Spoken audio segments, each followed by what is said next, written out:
Condenar a mi hijo y a los otros 3 mayores de edad encausados a 4 años y 9 meses. Reducen así la pena de 7 años a la que se enfrentaban, pero esto no arregla nada. Sigue siendo una barbaridad.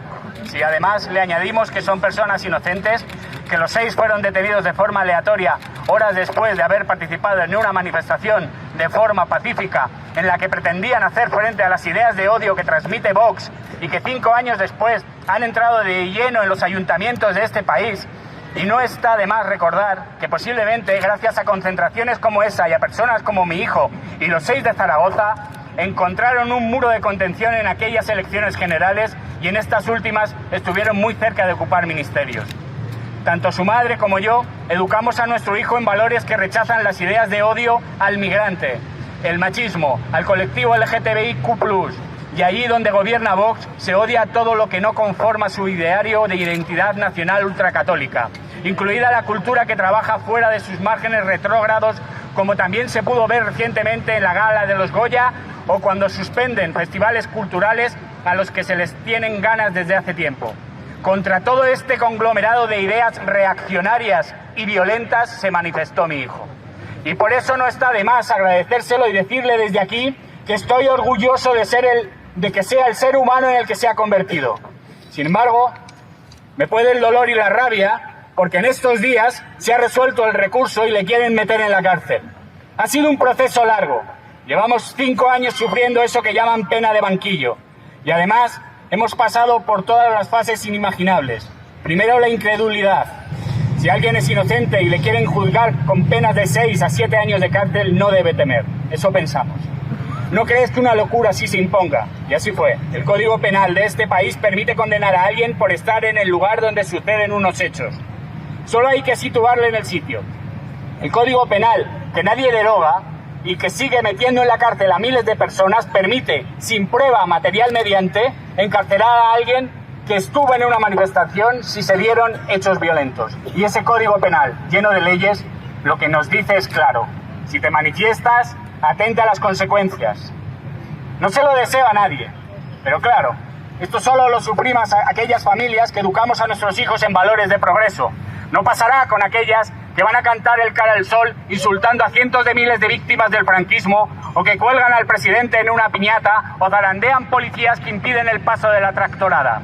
Ese peso a plomo de una condena injusta y de luchar contra un sistema que nos quiere presos y sometidos siempre cae del lado de los de siempre. Durante el juicio se obviaron las contradicciones del testimonio policial y se dio por hecho, como hecho probatorio, su palabra contra las decenas de testigos que decían lo contrario o contra las grabaciones de seguridad que no se molestó en mirar más de 30 segundos. Medio minuto que separaban a mi hijo de ser privado de libertad, a un estudiante de filosofía sin antecedentes, a un hijo excepcional, hermano que cuida de su hermana pequeña, al nieto más querido del mundo, ni 30 segundos para decidir si metía esos 6 años de prisión a mi hijo. Después vino el recurso al Tribunal Superior de Justicia de Aragón. Ahí pagamos un peritaje por si esa prueba gráfica que demostraba que ninguno de los 6 estaba entre el grupo que lanzaba objetos podría absorberles. Los peritos, conocidos directores de cine de nuestra región, así lo confirmaban. Teníamos esperanzas, pero nada, tampoco. Peor aún, el Tribunal Superior de Justicia de Aragón decidió que esa prueba no sería admitida, que ni la iban a mirar, ni tan siquiera iban a gastar 30 segundos. Por si se daban de bruces con la verdad, pensé yo. Ni 30 segundos dedicaron a la posibilidad de evitar que nuestros hijos entraran en prisión. Y ya no serían 6 años. El TSJA decidió sumar una pena más, decidió elevar la condena a 7. Y mi hijo se derrumbó. Estaban ganando.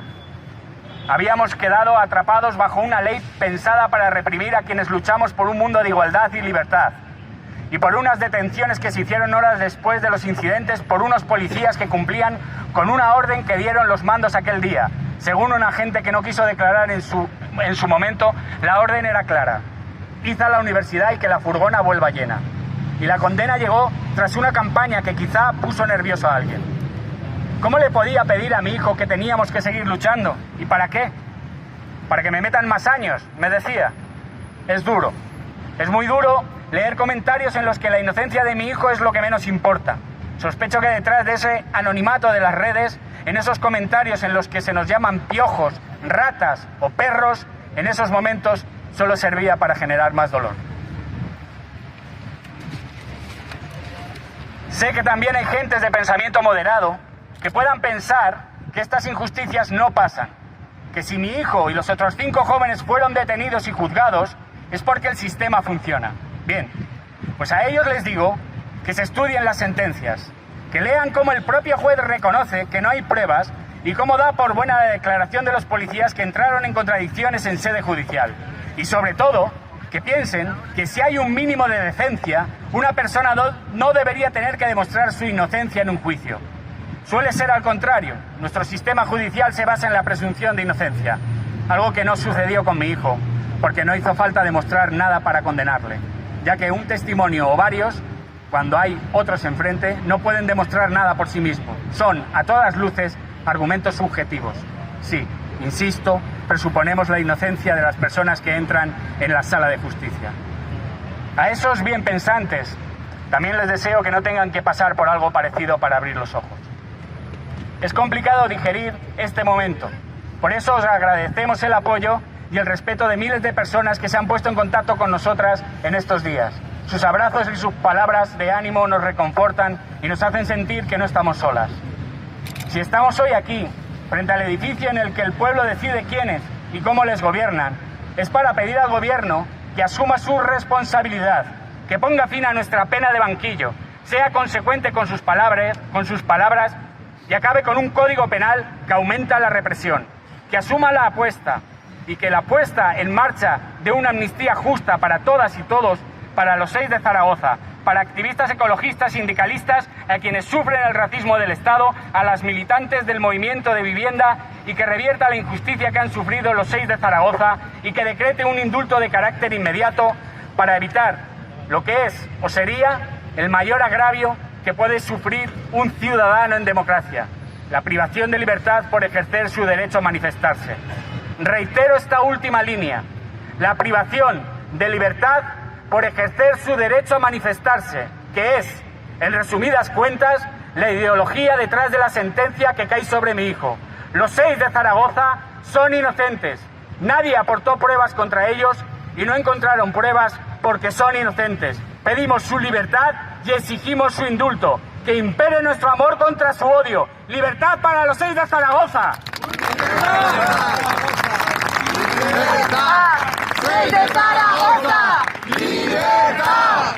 ¡6 de Zaragoza! ¡Libertad! ¡6 de Zaragoza! ¡Libertad!